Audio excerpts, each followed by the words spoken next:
Avec la paracha de Noah, on se rend compte combien le monde que l'on vit ne tient qu'à un fil. Dieu tout à coup a noyé le monde entier. C'est vrai qu'au début du monde, la terre était remplie d'eau. À l'image du Halal Apanoï, l'endroit vide qui ont contenu tous les mondes, qui contiennent tous les mondes. Auparavant, il était rempli de lumière. De cette manière-là, le Yikoum, le globe terrestre lui-même était recouvert d'eau. D'eau représente l'infini. Et tout à coup est apparu, par le fait que dans certains endroits du monde, l'eau est rentrée dans le ventre de la terre, tout à coup est apparu la Yabasha. La Yabasha, c'est la terre ferme. Et si l'eau représente l'infini, la Yabasha, la terre ferme, représente au contraire la limite. Donc il y a eu un équilibre entre l'infini de la mer et la limite apportée par la terre. Et là, tout à coup, dans notre paracha, Dieu, selon les textes, va purifier de nouveau le monde en dévoilant de nouveau l'infini divin qui va noyer la terre entière. Tout est recouvert d'infini. Et à partir de ce moment-là, la terre est recouverte d'eau. C'est bien que plus rien n'existe, tout est noyé. On n'oublie pas que le nom Teva, la nature, représente cette relation avec le monde dans lequel l'on vit, où on est noyé dans un monde. Teva, c'est tavoua, noyé. Mais si on est noyé, on n'a pas suffisamment de recul pour voir autre chose. C'est vrai que l'on dit que les poissons dans la mer vivent avec leurs éléments, ils font un avec leurs éléments. C'est bien que si je me trempe dans le mikvé, le poisson ne fait pas khatsitsa, il ne fait pas une séparation entre moi et l'élément de l'eau. Et ici, justement, dans notre paracha, le sage nous enseigne que le but était de purifier le monde qui a été rendu impur. Quand on étudie de manière hâtive et puis de manière simple, on pense que ces hommes des premiers âges étaient des hommes grossiers uniquement, qui n'avaient pas de recherche de la Eloko, du divin, etc. En fait, en étudiant plus profondément dans les textes, on se rend compte que la divinité était à proximité, que le dévoilement divin était pour chacun le quotidien, et que les hommes étaient à un niveau extrêmement élevé de perception du divin. Alors, dans ce cas-là, qu'est-ce qui a pu les entraîner justement dans la chute? La chute, c'est de faire que la finalité du monde, qui est le désir de Dieu de résider ici-bas, devienne quelque chose d'humain, quelque chose de matériel, quelque chose de grossier. C'est-à-dire qu'ils ont pris le plaisir et ils nous en ont fait un objet, presque un objet de culte. Cet objet, jusqu'à un objet de culte, puisque ça entraînait même de donner du mérite aux intermédiaires, des forces de la nature. Et de ce fait-là, le monde devient lui-même quelque chose qui est une khatsitsa, une séparation entre Dieu et l'être qui vit dans ce monde. On a dit la Yabasha, la terre ferme, elle peut faire obstruction à la présence de l'infini. L'infini, c'est la lumière infinie.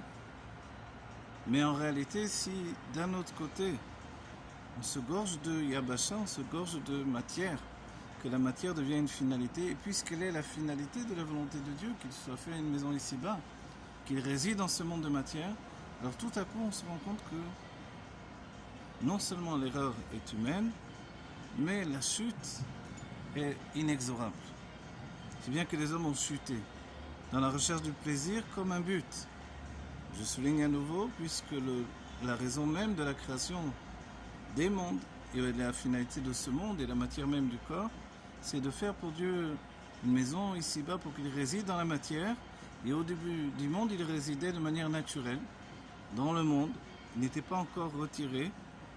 C'est petit à petit qu'il va se retirer de niveau en niveau. Mais la perception du divin était tellement là que le plaisir divin était présent. Et dans ce plaisir divin, dans ce désir divin, il y avait le désir des hommes, qui lui est devenu une fatalité. Le désir pour le désir, détaché de la volonté qui devient un réceptacle pour ce désir, le désir pour le désir, détaché de la mission divine, sans entraîner la relation de l'homme avec le monde dans lequel il a vécu. Et c'est là où au début du monde, effectivement, les hommes de cette génération se sont gorgés de plaisir et de désir. Le désir entraînait le plaisir, et le plaisir était satisfait immédiatement. Et le monde était gorgé de divinité, si bien que tout était au paroxysme du plaisir.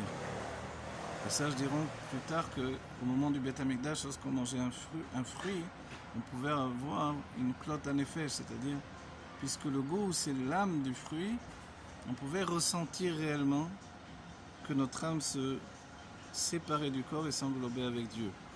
Donc le monde lui-même est gorgé de divinité. Avec les siècles, la présence de Dieu diminue, le but est de la faire revenir.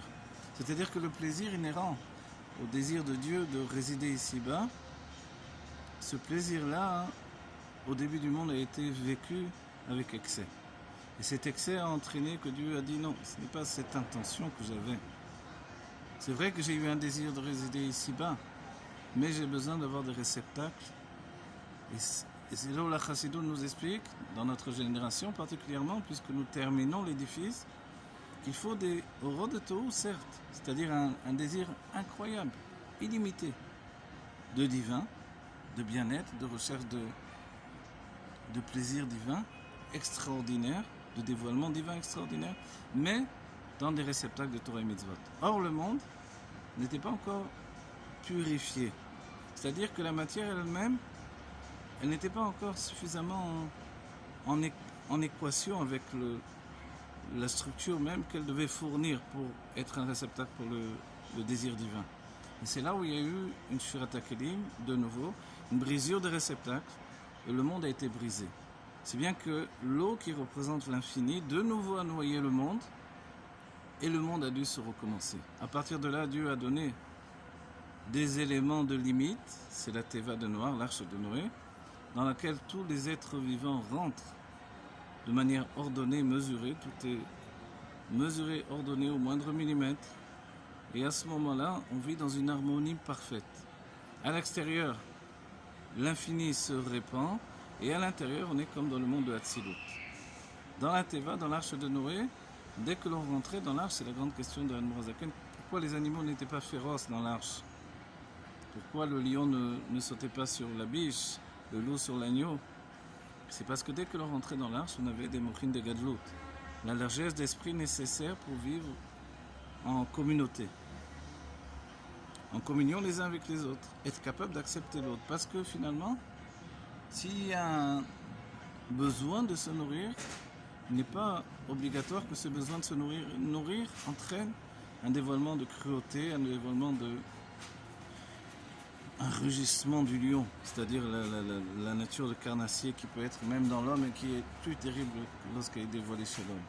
Alors en réalité, dans l'arche, on rentrait dans cette situation des mochines de Gadlout, de la largesse d'esprit, on acceptait tous les contraires. Il suffisait que l'on soit rassasié par un peu d'herbe, et puis le lion, je parle, ou les autres animaux sauvages, et puis on continue à vivre. Ici, dans notre situation, dans notre époque, on traverse une sorte de dévoilement de la matière pour la matière en elle-même. Or, la Chassidut vient dévoiler que la matière n'est qu'un moyen de dévoiler le divin. Et en même temps, la matière est tout. Cette contradiction, c'est que à l'intérieur de la matière se trouve l'essence de Dieu, et pourtant, même si la matière porte en elle l'essence de Dieu, qui porte en elle le désir de Dieu de résider ici-bas, lequel dévoile le plaisir de Dieu d'être dans cette matière, dans sa maison, que nous lui avons construit par Torah et Mitzvot, il y a pourtant un équilibre à trouver entre ce désir et ce plaisir, entre cette volonté de construire un monde pour Dieu et puis l'espace qui doit me faire évoluer. C'est-à-dire que nous avons tous besoin d'une mesure de désir pour avancer. On a besoin d'être rassasié de volonté. Et la volonté, le moteur de la volonté, c'est le désir. Et le moteur du désir, c'est le plaisir. Alors, en réalité, tout ce système-là doit trouver son équilibre. Et ça, c'est le temps d'une vie, de plusieurs vies, de plusieurs réincarnations, même des Gilgulim, pour atteindre cet équilibre entre le plaisir, le désir et la volonté. Il y a une autre phase, puisque le date, lui, va se répandre. Le date, c'est la conscience. Il va entraîner le dévoilement des sentiments.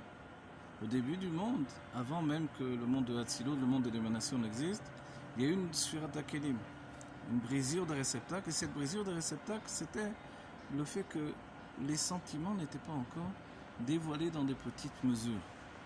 Les sentiments n'étaient pas encore Zeranpin.